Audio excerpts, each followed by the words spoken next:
Entre 13 heures et 14 heures, ça chauffe toujours du côté de Sainte-Mère-Église. Cette fois, les contre-attaques viennent d'un petit peu partout. Donc on a dit, hein, on a la jonction qui est établie avec la 101e et la 4e division d'infanterie, juste derrière Utavitch. Et pour les hommes de la 82e Airborne, eh bien eux qui sont un petit peu plus dans les terres, ils sont encore globalement un petit peu isolés. La jonction avec la 4e d'infanterie n'a pas encore été faite. Donc eh bien on a des unités, ces unités de la 82 qui sont sous le feu allemand d'un petit peu tous les bords et notamment du côté de Sainte-Mère. Dans cette heure de midi, entre 13 heures et 14 heures, va avoir lieu une contre-attaque venant du nord de Sainte-Mère-Église sur la commune de Neuville-au-Plain. Et cette contre-attaque, cette contre-attaque allemande, elle va faire face notamment au 2e bataillon du 505e régiment de parachutistes, commandé par le lieutenant-colonel Van der Voort, dont on a parlé un petit peu plus tôt également dans la nuit, hein, ce fameux officier américain qui va avoir la jambe cassée lors de son saut, qui va s'être fait gentiment offert des béquilles par une habitante de Sainte-Mère-Église et qui va être tracté un petit peu partout, hein, sur ces différentes lignes de front. Le deuxième bataillon du 505e régiment de parachutistes va lui être envoyé sur la commune de Neuville-au-Plain, juste au nord de Sainte-Mère-Église, autour de 6h30. Euh, le, le, le, les généraux de la 82e Airborne, les officiers de la 82e Airborne voulaient que Sainte-Mère-Église soit pris. On va donc attendre que le lieutenant-colonel Krause prenne ce bourg de Sainte-Mère-Église entre 5 heures et 6 heures pour donner l'ordre à Van der Voort à 6h30 d'envoyer ses hommes sur Neuville-au-Plain, se positionner.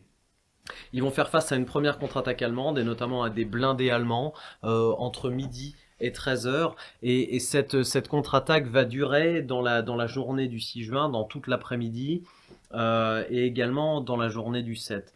Une poignée de para-américains vont d'ailleurs perdre la vie durant cette contre-attaque allemande qui n'ira pas au bout, hein, évidemment, parce que, comme on le disait, le bourg de Sainte-Mère va rester complètement sécurisé, mais pour le moment, rien n'est joué pour les hommes de la 82e Airborne. Les Américains perdent du terrain, notamment, hein, venant du nord, ils vont être obligés de reculer, de rejoindre le bourg de Sainte-Mère.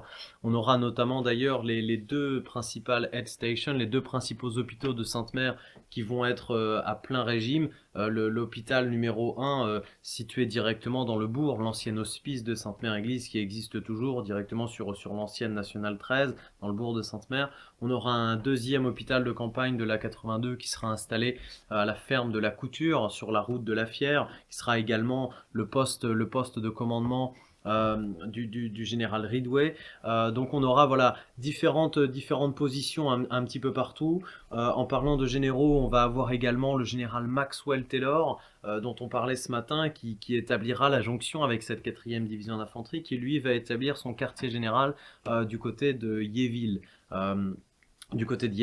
Et à savoir juste derrière le château de Colombières, qui constitue l'hôpital divisionnaire de la 101e Airborne. Maxwell Taylor s'installe d'ailleurs dans cette ferme du côté de Yéville, où il va établir son quartier général et passer plusieurs jours jusqu'à temps que son unité et que la 101e Airborne soit envoyée en direction de Carentan. Son prochain quartier général sera d'ailleurs dans le centre de Carentan, dans la rue Moselman à Carentan. Et Maxwell Taylor eh bien, va également commencer à se rencontrer la population locale. D'ailleurs, pour remercier la famille, c'est la famille qui va l'héberger, la famille Locodé notamment pour ne pas la nommer, eh bien il offrira à Maxwell Taylor différents objets à cette famille pour les remercier de l'avoir hébergé, notamment eh bien différentes choses, un dollar américain, un paquet de cigarettes. Donc voilà, on reparle encore hein, de ces différents échanges avec la population locale qui va bien accueillir l'arrivée des premières troupes américaines qui va s'installer directement eh bien, dans les fermes un petit peu partout, comme avait pu le faire l'armée allemande en 1940 lors de leur arrivée et le début de l'occupation, mais cette fois une occupation bien bienvenue et appréciée par la population normande. Il est 13 heures, toujours sur Utah Beach, faisons un point des défenses allemandes et de la situation du front.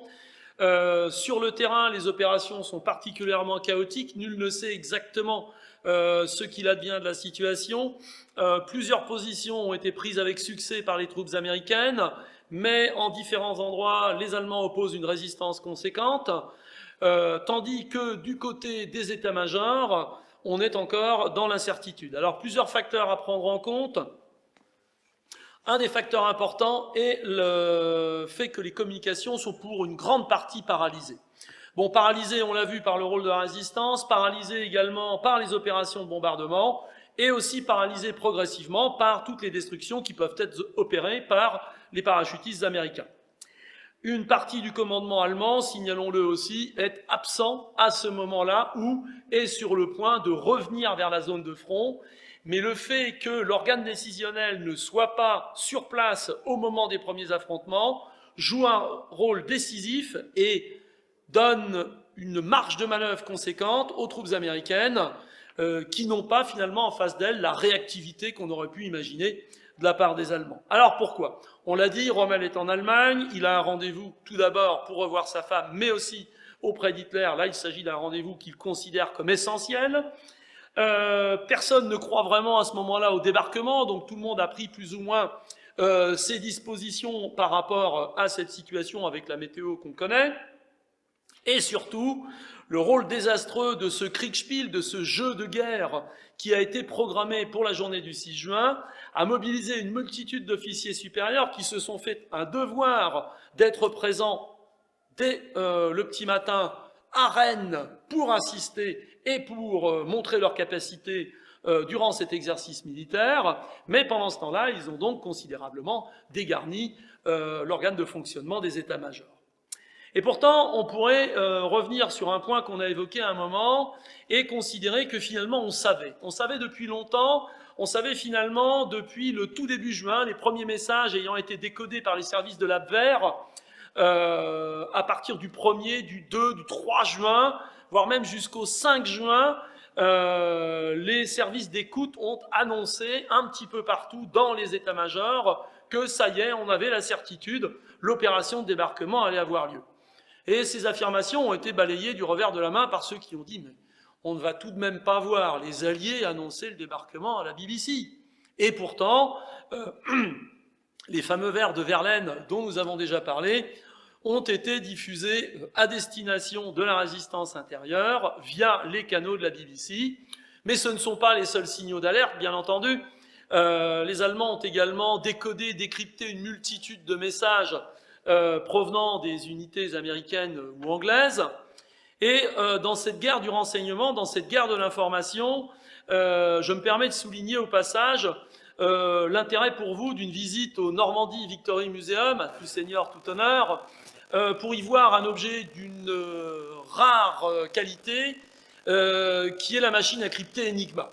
Alors, beaucoup d'entre vous ont certainement vu différents documentaires, différents films sur cette fameuse machine à crypter, qui permettait donc aux unités allemandes de communiquer les unes avec les autres via des messages codés, avec un système relativement complexe de codage, mais que les Anglo-Américains sont parvenus à décoder, du moins que les Anglais sont parvenus à décoder dès 1940 et qu'ils ont partagé assez rapidement avec les Américains, un petit peu plus tard avec les Russes pour des raisons diverses.